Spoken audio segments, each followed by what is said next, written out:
Hello everyone, मेरा नाम शनि शर्मा और मैं स्वागत करता हूं आप सभी का एस्पायर एकेडमी के daily facts and current affair programme पर।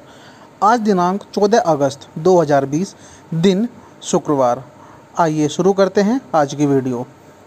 आज के दिन कनेक्टिंग कम्युनिकेटिंग चेंजिंग पुस्तक का विमोचन किया गया।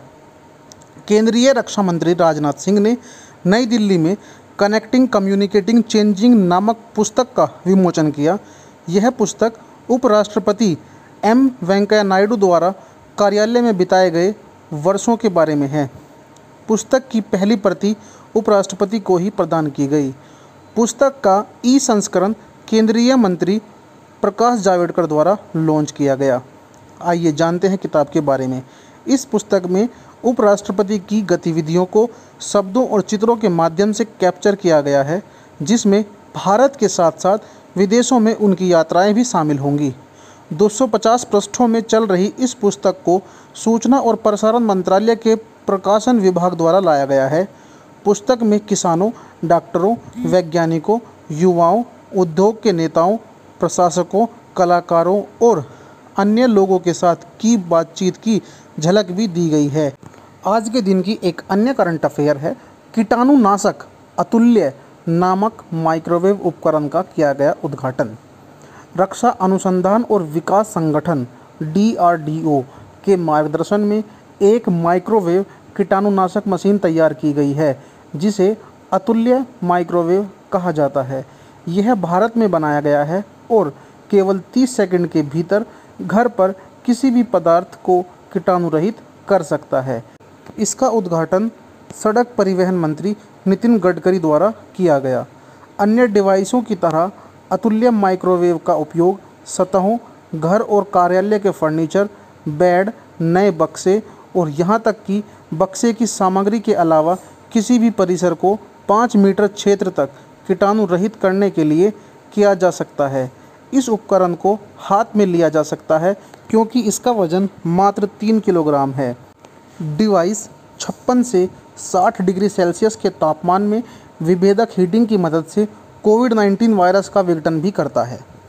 आज के दिन की एक अन्य करंट अफेयर है, 121 पुलिसकर्मियों को किया गया वर्ष 2020 के लिए केंद्रीय गृह मंत्रालय के medal for excellence in investigation से सम्मानित। हाल ही में केंद्रीय गृह मंत्रालय ने 121 पुलिस अधिकारी को medal for excellence in investigation से सम्मानित किया।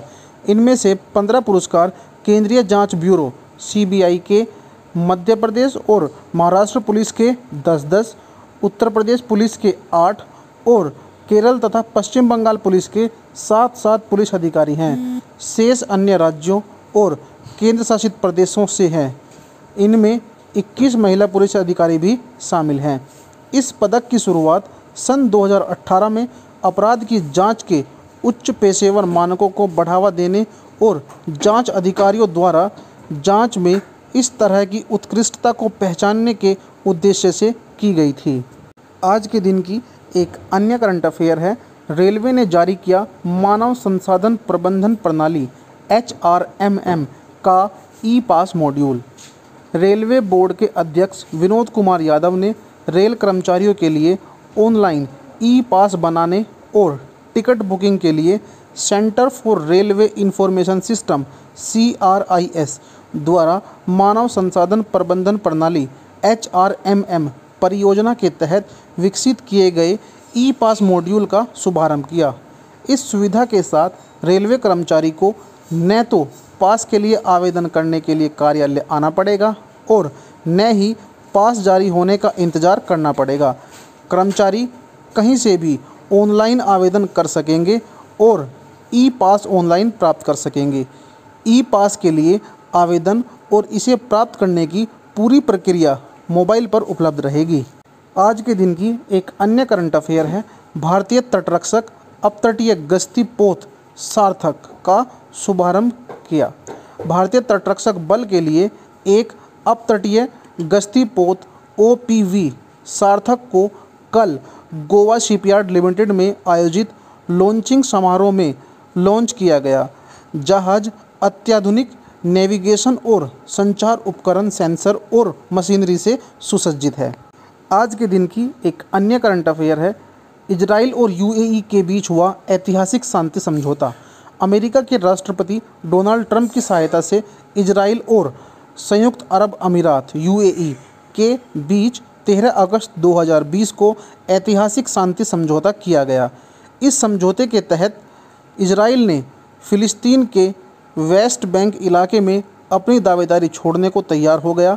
वहीं यूएई इजराइल से पूर्ण राजनयिक संबंध बहाल करने को राजी हो गया।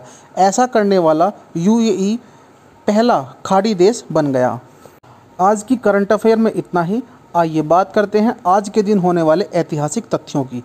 आज ही के दिन 14 अगस्त 1862 मुंबई उच्च न्यायालय की स्थापना हुई। आज ही के दिन 14 अगस्त 1917 चीन ने जर्मनी और ऑस्ट्रिया के खिलाफ युद्ध की घोषणा की। आज ही के दिन 14 अगस्त 1938 बीबीसी की पहली feature film student of Prague TV पर प्रकाशित हुई। आज ही के दिन 14 अगस्त 1941 को ब्रिटिश प्रधानमंत्री विंस्टन चर्चिल और अमेरिकी राष्ट्रपति फ्रैंकलिन रूजवेल्ट के बीच कई दिनों तक चलने वाली एक उच्च स्तरीय बैठक न्यू फाउंडलैंड में हुई।